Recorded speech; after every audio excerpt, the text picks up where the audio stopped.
With more on all this, we're joined by Matthew Nussbaum, White House reporter for Politico. Matt, good morning. Good morning. For all the heat the president's taking on the decision to withdraw from the climate accord agreement, he has at least succeeded in diverting attention from the Russia probe, hasn't he? For now. I think the Russia news, whenever it goes away, it's only sort of a momentary respite for this White House. They haven't been able to change the narrative. I don't see why Paris would, especially with this explosive James Comey testimony, what's expected to be explosive, coming up next week. Matt, let's talk a little bit about the political calculations on withdrawing from Paris. Sure. We know that this probably plays well with Trump's base. What are the implications, though, for college-educated moderates, Republicans, swing voters? How does that play in 2018?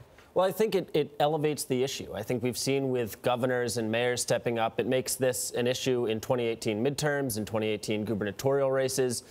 It can be hard to make the environment a front and center issue, but with so many people in public opinion polls saying stay in Paris, with so many business leaders, with people like Barack Obama and Mitt Romney saying stay in it, it's hard to see how this is a winning issue beyond Trump's 30% of core voters who are going to be with him no matter what.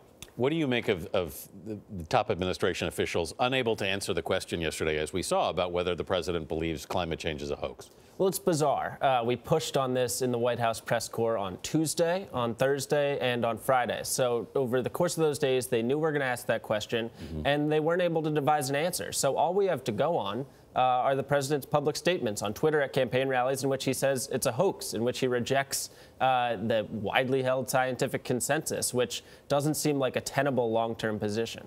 What about the factionalism inside the White House? We know that Ivanka Trump was not in favor of her father withdrawing, but even someone like Secretary of State Rex Tillerson is now out there on the international stage sort of doubling down on U.S. efforts to combat emissions. How is that tenable in terms of White House management and infrastructure if you have such different views on this? It sort of seems to underscore the point that at the end of the day, Donald Trump is the Donald Trump he was in his business career. He is the Donald Trump he was on the campaign trail, and he's going to go with his instincts, which ideologically seem to align more with folks like Steve Bannon, folks like EPA Administrator Scott Pruitt. So you can have these so-called moderating influences like Rex Tillerson, like Ivanka Trump, but if they have any kind of influence, we haven't seen it yet. Because, Gary Cohn. Yeah, exactly. You know, you've got these, the New York Democrats, as some people derisively refer to them, that we hear they have influence, we hear they have the president's ear, but we haven't seen any of that in the White House's actions. You mentioned the attention that's going to be focused on former FBI Director James Comey's testimony this week. We heard Sean Spicer say yesterday that they were reviewing whether the White House was reviewing whether to invoke executive privilege. This morning there are reports in the New York Times that they're not going to try to do that. What do we expect here? Well, I think first we expected that they wouldn't try to invoke this privilege. It was unclear whether legally they could, and it would have looked as though they were trying to conceal something. So that was a lose-lose. But I think this testimony is it's certainly going to capture the attention of Washington and probably the whole country. We know James Comey, he can make explosive declarations in front of Congress. He's a fourth-quarter player. You know, he knows how to go in there and when the lights are on, really deliver these performances. And I think everyone's eagerly awaiting what he's going to say. And I think the White House is worried about it. Matt, every week under this presidency, there are 17 different news stories. Last weekend, we were talking about Jared Kushner, his special advisor, son-in-law, wanting to reportedly create a back channel to the Russians. What do we know about the investigation into Jared Kushner at present?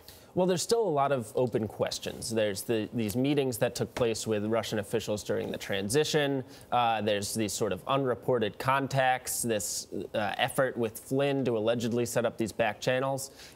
So none of it looks good. It looks as though he's a person of interest in the investigation, as some reporting says. And all of it just makes it harder for him and this White House to operate. I mean, he's such a high-level aide, it's hard to see how he can continue to be in these meetings every day while under this type of scrutiny, you know, for the long term. Tasked with everything from infrastructure to Middle East peace. He's a busy man. Matthew Nussbaum, also a busy man. Thanks for your time.